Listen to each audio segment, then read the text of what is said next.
Okay, so we're diving deep today into something I think, well, everyone feels, right? This constant pressure about how our lives look. That whole curated image thing, especially online. Exactly. The perfect job, perfect relationship, the feed. It all looks great, Yeah. but, does it always feel great inside? That gap, that's what we're tackling. That disconnect between the appearance and the actual internal experience, it's a really modern challenge. For sure. So this deep dive is all about that shift. How do we stop worrying so much about the look and start focusing on the feel?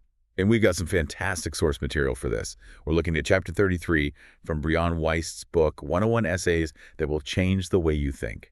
Right. It's full of these really interesting prompts and perspectives to help make that pivot. Yeah, some really practical stuff. So our mission here is basically to unpack those ideas, pull out the core insights, and hopefully give you some actionable ways to think differently about what really matters, finding that genuine fulfillment beyond just the surface stuff. Ready to jump in? Absolutely. It's a compelling starting point. Okay, so the chapter title itself kind of lays it all out. How to stop worrying about how your life looks and start focusing on how it feels. That contrast is key. It really is. And the source hits you right away with this prompt.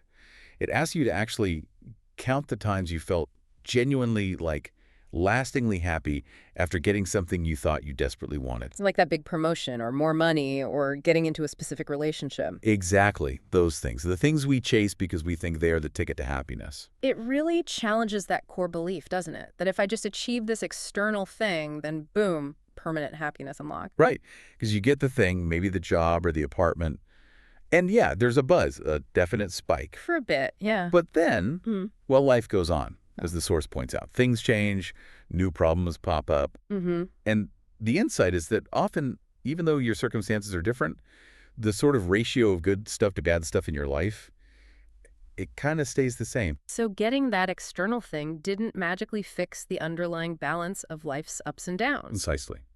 Which suggests, right from the start, that focusing only on making life look good isn't necessarily the most reliable way to actually feel good long term. That's a big one to start with. And this ties into perfectionism too, right? Feeling like you have to look perfect to be okay. Yeah, the source tackles that head on. It suggests an exercise. Make a list. List people you know who are, well, imperfect. Imperfect how? Maybe not conventionally attractive, maybe a bit lost sometimes, people with obvious flaws. Okay. And then list all the good things they have in their lives anyway. Love, friends, maybe even jobs you'd envy. Ah, I see. It forces you to see that success and connection aren't just for the perfect people. Exactly. It's like gathering personal evidence. The source says this list proves to you that you don't need to be some ideal version of yourself to be worthy, to be loved, to achieve It things. really cuts through that inner critic saying, I'm not ready yet, or I'm not good enough until. Right.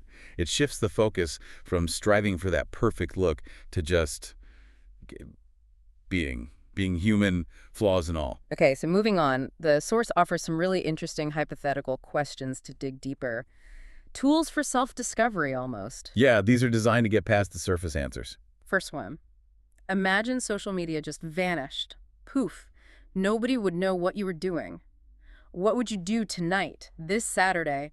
What job would you pursue? How many photos would you really take? Who would you hang out with? Where would you live? Wow. That Yeah. immediately throws a spotlight on how much we perform, doesn't it? Totally. The source says it shows how much we police ourselves through the lens of what other people see. It strips away the audience. What life emerges when you're not playing to the crowd. Then there's that classic question, what would you do if money were no object? Ah, yes, the lottery question. And the source knows people often just dismiss this one, Yeah, like, well, that's not realistic, so why bother? but the source argues that's missing the point. It's not about planning your billionaire life. So what is the point then? It's about uncovering the essence of what you truly value. What's the feeling behind the fantasy?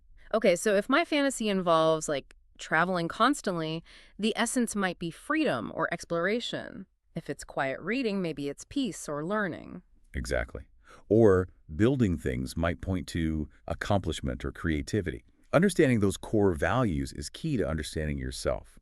The goal isn't the fantasy itself, but figuring out how to bring that essence, freedom, peace, creativity, into your actual life right now. That reframes it completely. It's diagnostic, not just daydreaming. Precisely. And speaking of capturing things, the source talks about photos, how we use them. Right, instead of just for showing off on social media. Yeah. It suggests taking photos purely to remember happy moments for yourself. Create a special album, maybe just on your phone, just for happy moments. So what kind of moments? Not just big events. No, anything. Yeah. That moment you feel genuinely peaceful or joyful, or you have a small insight. Snap a picture of whatever's in front of you. Your messy desk, your teacup, the rain outside, even if it's totally unworthy of Instagram. Huh. So the photo isn't about the subject. It's a trigger for the feeling you had at that moment. That's the idea. And the source predicts that when you look back, you'll feel the difference. You'll connect with the emotion of those moments captured for you versus the one staged for others. Reclaiming the memory for yourself. I like that. Now, what about that feeling of being judged? That omnipresent people watching us? Ah, yes. The faceless crowd. The source has a pretty radical take on this. Which is? That most of the time, those people you're worried about judging you, they don't really exist. Not outside your own head, anyway. Wait, really? So the judgmental audience is internal? Often, yes. The Force argues that what feels like external judgment is actually a projection of your own self-judgment, your inner critic just wearing a disguise. Wow. And realizing that the people are mostly in your head is the first step to disarming that fear. That's kind of mind-blowing. If I'm the main judge, then I can potentially change the verdict. Exactly. You regain some control. And this internal landscape connects to other feelings too, like jealousy. The source explores what jealousy tells us. Okay, what's the insight there? It usually feels pretty negative. It argues that the things that trigger our strongest jealousy often point to something we feel is lacking within ourselves. Or maybe something we know we should be doing but aren't. So it's less about wanting their specific thing and more a mirror to our own stuff. That's the idea. The examples given are sharp. Being jealous of someone conventionally beautiful might really stem from your own lack of self-love. Okay. Or being jealous of a successful writer might sting because, deep down, you're not putting in the work on your own writing. It turns jealousy from simple envy into like an internal diagnostic tool. That shifts how you could react to it. Instead of resentment, it's a prompt. Okay, what is this feeling really about for me? Right. And this leads nicely into authenticity, doesn't it? How we show up for people, the things we own. Yeah, the source mentions not needing to frantically clean before guests arrive. And it clarifies, this isn't about being unhygienic. It's about not feeling the need to build a fake stage, not presenting a version of your life that isn't real, like trying to hide all the normal messiness. So letting people see things as they actually are. Yes, because the source concludes letting people into your life in a true way, seeing a moment as it's genuinely happening, that's the only way you truly bond. Real connection needs authenticity, not a performance. Makes sense. And what about our possessions? The source says our things are defining. Especially, it argues, when we buy them to make us feel different or to project an image. Our stuff actively shapes our experiences and feelings. Like buying the fancy watch to feel successful or the trendy clothes to feel accepted. Exactly. And the alternative isn't necessarily stark minimalism, like having almost nothing. So what is it? It's about intentionality, having only things that serve purpose or hold meaning, focusing on value and significance, not just accumulation or status. Purpose or meaning, that's the filter. Yes. And the source makes a bold claim. Doing this, curating your possessions based on purpose and meaning, will transform your life. That's a big statement for decluttering. Well, the idea is that clearing the external clutter that lacks meaning also clutters internal space. It aligns your environment with your values, which profoundly impacts how you feel. It tracks, though. External reflects internal. The source keeps pushing us inward with more questions, doesn't it? Like, if I knew nobody would judge me, what would I stand for? This one's about getting past those social filters we put on ourselves. What do you really believe deep down when the fear of judgment is gone? And it says becoming aware of maybe hidden biases or thoughts isn't ignorance, it's the opposite. Right. Awareness is the key. Unawareness is the problem. This question helps you see what's really driving you beneath the surface. What you genuinely champion if no one was watching. Okay, another one. If I could tell every single person in the world just one thing, one sentence, what would it be? This seems simple, but the insight is pretty deep. What's the first message that pops into your head? Maybe. It's gonna be okay. Or be kind. Or maybe something more cynical, I don't know. Could be anything. But the source suggests that whatever that core message is that you feel compelled to broadcast to everyone is very often a reflection of what you most need to hear yourself. Whoa, okay. So if I want to tell the world, you're stronger than you think, maybe that's the message my own inner self needs to absorb. That's the provocative idea. It's a projection of your own deepest need or belief. That lands hard. Okay, let's talk self-worth. This all seems to circle back to how we value ourselves. Definitely. And the source offers a radical reframe here. It says quite simply, you choose. You choose what your self-esteem is based on. You decide the metric for your own worth. It's not like an external scorecard someone else holds. No, it's an internal choice. Yeah. And because you have that choice, the source proposes a definition. Decide that the people who are worthy of the good things they have are the ones who are grateful for them. Grateful. Nothing more, nothing less. Worthiness isn't earned through perfection or accumulation. It's embodied through gratitude. So it's an internal state, an appreciation, not an external achievement list, that completely unhooks it from looks and status. It really does. It liberates worthiness. Yeah.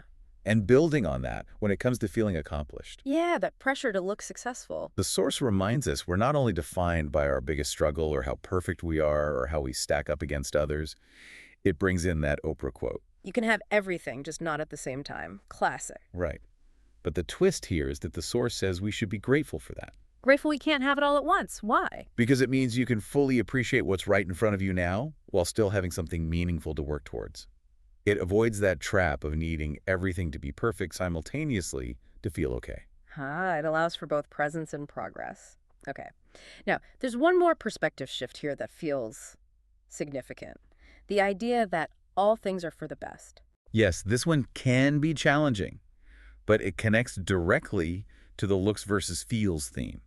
The argument is that worrying about appearances often closes us off to feeling difficult emotions like pain. So accepting things, even bad things, is part of feeling fully. According to the source, finding true inner peace requires adopting this belief that somehow everything serves a purpose. That's a big leap. How does the source frame that? It suggests everything that happens in your life has one of three functions. It either shows you to yourself, reveals something about you, Okay. heals a part of yourself, or lets you enjoy a part of yourself. So even the hard stuff is either teaching us, healing us, or, well, the good stuff is for enjoyment. It all has a role in our journey. That's the perspective. And if you can truly embrace that, the source concludes there's nothing left to fear, because everything ultimately is working for your deeper growth or well-being. That really shifts the focus inward, doesn't it? Away from controlling outcomes and towards finding meaning in the experience itself. Profoundly. It changes your whole relationship with life's uncertainties. And to kind of wrap all this up, the source leaves us with this incredibly powerful final thought experiment. Okay, what is it? Imagine if the whole world were blind, how many people would I impress? Wow. A world based only on sound, touch, feeling, character. Exactly. No visual appearances mattering at all. Your car, your clothes, your looks, your curated photos, totally irrelevant. All that exists is how you feel internally and how you make others feel. So in that blind world, what kind of person are you? That's the question. And the source pushes it further. Could it be that focusing so much on creating a life that looks good to win approval from others has actually been a substitute? A substitute for what? For cultivating your own genuine self-love and self-worth, independent of that external validation. Oof. Has the performance replaced the person? That's the ultimate challenge here, isn't it? It really is. It forces a confrontation with why we chase appearances. Well, this deep dive into that chapter has given us so much to think about. A real roadmap for shifting from looking to feeling. Absolutely.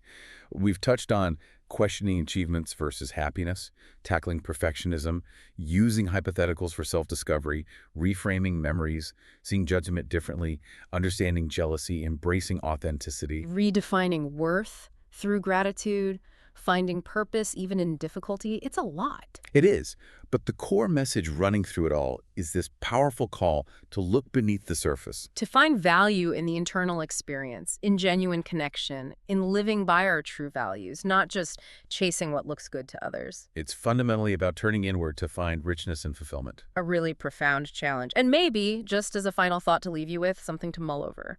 If the source is right and what you most want to tell the world is actually what you most need to hear yourself, what's that message you keep wanting to put out there? And more importantly, are you truly listening to it yourself? Just something to think about.